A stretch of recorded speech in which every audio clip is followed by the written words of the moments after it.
Chaque jour, mon histoire d'amour est imprégnée d'une éclaboussure puissante d'odeurs corporelles. Depuis plus d'un an, mon petit ami et moi vivons un rêve, bien que accompagné d'une odeur particulière. Comme une horloge, il me disait que je puais la transpiration. Au départ, j'étais une fille soucieuse de son hygiène, prenant une douche quotidienne, me brossant les dents 3 fois par jour et utilisant un déodorant classique. Cependant, ces remarques constantes ont fait de moi une fanatique des parfums.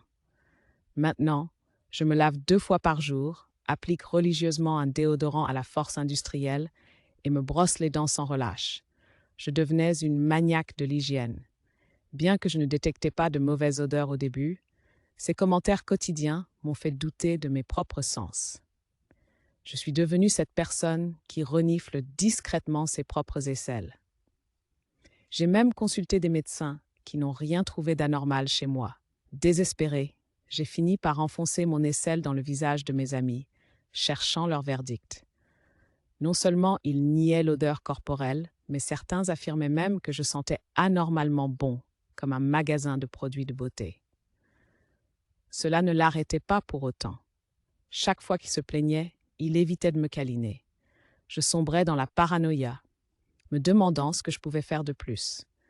Puis un matin, après avoir entendu le même « tu pues », moins d'1 heure après ma douche, j'ai craqué. J'ai exigé de savoir ce qu'il sentait, parce qu'à ce stade, j'étais probablement la personne la plus propre de la planète. Si je sentais encore mauvais pour lui, alors peut-être devrions-nous simplement rompre. Sa réaction a été inattendue. Il a paniqué, est devenu bouleversé, puis a révélé une vérité choquante. C'était un conseil amoureux tordu de son père.